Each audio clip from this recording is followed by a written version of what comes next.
নমস্কার, শুভ সন্ধ্যা। আমার junior শাকিলের direction চ্যানেলে তোদের সকলকে স্বাগত। প্রথমেই তোদের বলছি, তার কারণ আমি তোদের থেকে অনেকটা সিনিয়র।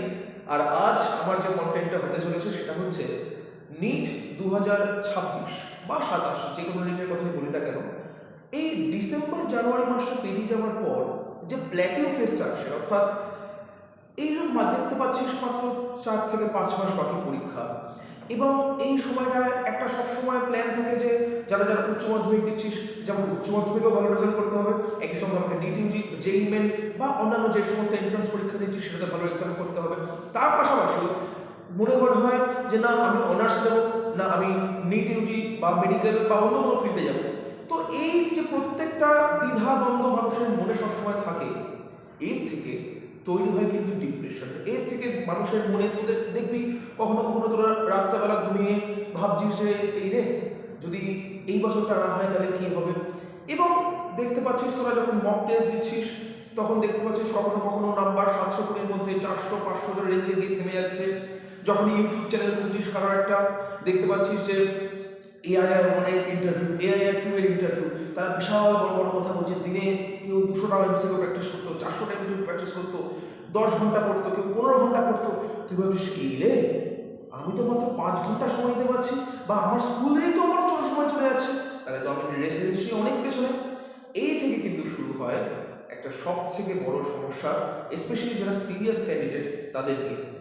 এবং এইটা তোদের মনে রাখতে হবে যে যদি তোদের স্ট্রেস আসে, তুই কিন্তু একা নোস।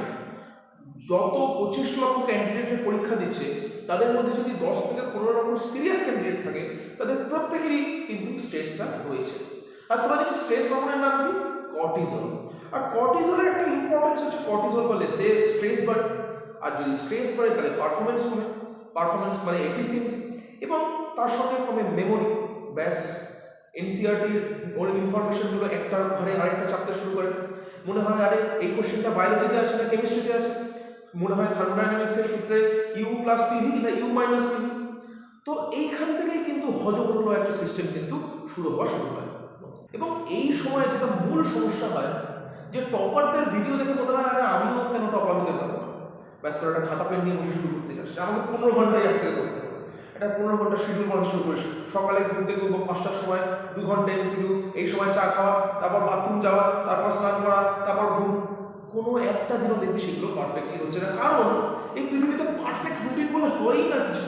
অর্থাৎ তোদেরকে এখন যেটা করতে হবে সেটা হচ্ছে, প্রথম কথা, জীবন থেকে পারফেকশন যতটা বাদ দিতে হবে। পারফেকশন শুধুমাত্র ওই মানে বায়োস্কোপে দেখতে পাওয়া যায়, আমির খানের সিনেমা, অন্য কোনো জায়গায় কিন্তু দেখতে পাওয়া যায় না। তাই 6 থেকে 8 ঘন্টা শিডিউল বানা। দেখ, আমি সত্যি কথা বলছি, নিটে হয়তো 25 লক্ষ ক্যান্ডিডেট পরীক্ষা দিতে যায়, কিন্তু অরিজিনাল ক্যান্ডিডেট কিন্তু তার মধ্যে মাত্র 5 থেকে 7 লক্ষ।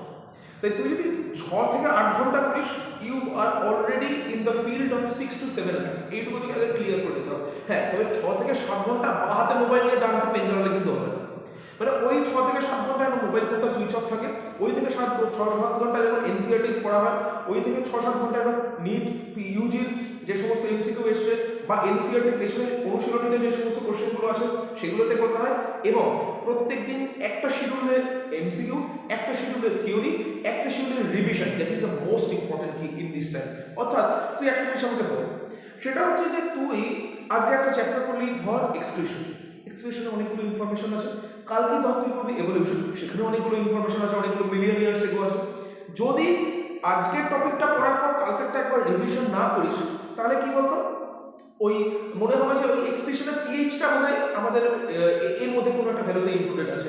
মানে আমি বলতে চাইছি যে একটা ইনফরমেশন আরেকটা ঘরে চাপা, এটা মেনলি ফ্রেশারদের কিন্তু সমস্যাটা হয় না, মেন সমস্যাটা হয় কিন্তু রিপিটারদের। তাই জন্য বলছি। আর মক টেস্ট নিয়ে এখন সবার খুব চিন্তা হয়। মক টেস্টের ক্ষেত্রে সব থেকে গোল্ডেন রুল হচ্ছে, নিট ইউজি প্রিভিয়াস ইয়ার সব থেকে বেস্ট মক টেস্ট পেপার। কোনো বিশাল বড় বড় নাম, এলএন, আকাশ, পিডব্লিউ, তাদের কোশ্চেনগুলো প্রচন্ড ইচ্ছা করে তারা টাফ বানায়, তাদের দেখানোর জন্য যে how proud we are making this kind of question, যে আমরা কোশ্চেন বানাবো, তুই একটাও পারবি না, এবং সেটা দেখে তোরা আমার কোশ্চেন সেন্টারে আসবে। এবং সেটা দেখে আমাদের মনে হয় যে এই রে, আমি তো এলএন এর পরীক্ষা 700 বইতে 500 পাচ্ছি। আমি যখন উচ্চ মাধ্যমিকের পর নিট ইউজির বিভিন্ন কোচিং ইনস্টিটিউটে পড়লাম এবং দেখলাম যে এলএনএ পাচ্ছে 500, কিন্তু নিট ইউজিতে যখন দিয়েছে তার হয়ে যাচ্ছে 600 বা 650। এর অর্থ অ্যালেন বা বিভিন্ন জায়গায়, আমার জানি না আমার ইনস্টিটিউশনের নাম নেওয়াটা ঠিক হলো কিনা, তবুও আমি বলছি, অনেকেই ডিএলপি কোর্সে যুক্ত করে আছিস, তবু বলছি যে ওই প্রতিষ্ঠানগুলোর কোশ্চেন পেপারটা নিয়ে অবশ্যই দেখবি, কিন্তু ওই প্রতিষ্ঠানের আউট অফ দ্য সিলেবাস যদি কোনো কোশ্চেন থাকে, যারা বায়োলজির ক্ষেত্রে মাঝে মাঝে দেখতে পাওয়া যায়, বা যেই অ্যাডভান্স থেকে যদি কোনো কোশ্চেন হঠাৎ করে চলে আসে, হ্যাঁ আমি জানি নিট 2025-এর কোশ্চেন অনেকগুলো যেই মেন থেকে টানা হয়েছিল, কিন্তু এটা ট্রেন্ড নয়। 2016-তে লাস্ট মিটে এটা হয়েছিল, তারপর 2025-এ হয়েছে, আমি জানি না 2026 হবে কিনা। কিন্তু তার মানে তুই যদি ভাবিস যে আমি আজকে শুধুমাত্র যেই মেনের কোশ্চেনগুলো করবো, কারণ আমি জানি নিটের ফিজিক্স পেপার টাফ হবে, তাহলে ভাই প্রবলেম আছে। তার কারণ কোশ্চেন পেপার কঠিন করে যাবি, তুই দেখতে পাবি ওখানে কোশ্চেন এসছে যে which of the following has the largest wavelength, সেখানে ভাববি আরে এত ইজি কোশ্চেন, তাহলে আমার এফোর্টগুলো বেকার নষ্ট হলো। তাই জন্য সব থেকে ইম্পর্টেন্ট হচ্ছে নাম্বার অফ কোশ্চেন্স নয়, কোয়ালিটি অফ কোশ্চেন্সটা বাড়াতে হবে। আর কোয়ালিটি অফ কোশ্চেন্সটা কে দেবে? নিটের পিওয়াইকিউ। 2015 থেকে 2025 পর্যন্ত পিওয়াইকিউ অন্তত মিনিমাম 10 টাইমস রিভিশন হতে থাকবে, শুধুমাত্র মানে মুখস্থ করবি না। কিন্তু আমি চাই অঙ্কগুলো যখন সলভ করছিস ফিজিক্সের, সেই সময় শুধুমাত্র প্রসেসটা জেনে না, ডেটা বদলে দেবে, কিন্তু ইনফরমেশনটা একই রাখবে। যেরকম ভাবে ধর আমি বহু নিটের কোশ্চেন দেখেছি বায়োলজি অ্যাজ ইট ইজ টুকে থাকে, অথবা ধর বায়োলজির একটা কোশ্চেন ভুল হলো, যে ধর কোশ্চেন এসেছিল যে আমাদের রেস্টিং মেমব্রেন পোটেনশিয়াল কত, তো সেই ক্ষেত্রে তুই ধর রেস্টিং মেমব্রেন পোটেনশিয়ালটা জানতে পারলি যে রেস্টিং মেমব্রেন পোটেনশিয়ালটা এনসিইআরটি বইতে লেখা আছে যে -70 মিলিভোল্ট। শুধুমাত্র সেটা না, তুই তখন তার পাশে জেনে রাখ যে রেস্টিং মেমব্রেন পোটেনশিয়ালের জন্য সোডিয়াম আয়ন দায়ী। তার মানে হচ্ছে তুই এইটুকু শুধুমাত্র জানলি না যে এনসিইআরটি বইতে কোথায় সেটা আছে, তার সংখ্যার একটা ইনফরমেশন জেনে রাখলি। তার ফলেও যদি রেস্টিং মেমব্রেন পোটেনশিয়ালটা না আসে, তার পরের কোশ্চেনটা আসে, তাও তোর কাছে কিন্তু সেটা নতুন মনে হবে না। অ্যাট দ্য এন্ড বলি, সেটা হচ্ছে শুধুমাত্র প্রিপারেশন নয়, আমাদের এই যে ডেইলি স্ট্রেসটা আছে সেখান থেকেও কিন্তু আমাদেরকে ডিটক্স হতে হবে। সেটার জন্য তোরা করতে পারিস, সেটা হচ্ছে যে যখন তোদের পড়াশোনা শেষ হয়ে গেল, স্পেশালি বিকেলের সময়টা, তোরা আধ ঘন্টা কোনো জায়গায় একটু হেঁটে আসতে পারিস, যদি বাড়ির কাছে কোনো দৃশ্যনীয় স্থান থাকে, বা তোরা একদম সফট মিউজিক যেগুলো, হ্যাঁ সেগুলো কিন্তু শুনতে পারিস। বা তোদের ধর কারোর একটা ছোটোখাটো কোনো হবি আছে গান করা, তো দুটো গান করে নিলি, মানে এমন কিছু একটা কাজ যেটা তোর মানে ডোপামিনটাকে একটু এলিভেট করতে সাহায্য করে, যাতে পরবর্তীকালে তুই সন্ধ্যাবেলা পড়তে বসে তুই বোর না হয়ে যাস। সেটা একটা কিন্তু ইম্পর্টেন্ট প্রসেস। 2 নম্বর সব থেকে গুরুত্বপূর্ণ প্রসেস হচ্ছে ডায়েট।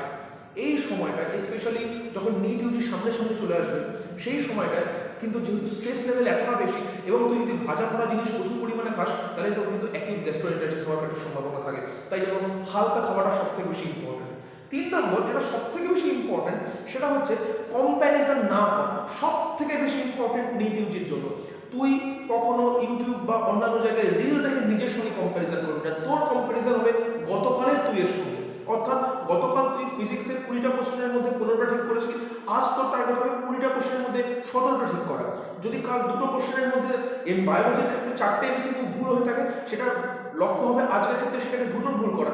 নেগেটিভ মার্কিং কমানোটা সব থেকে বড় লক্ষ্য, এবং নেগেটিভ মার্কিং হচ্ছে নিট ইউজির সব থেকে বড় ডেঞ্জারাস জিনিস। কেন? তার কারণ হচ্ছে ধর তুই 20টা কোশ্চেন ঠিক করলি, সেটা তুই 80 মার্কস পেলি, কিন্তু তুই 30টা কোশ্চেন ভুল করে ফেললি, সেখান থেকে তোর -30 হয়ে নাম্বারটা চলে এলো কিন্তু 50।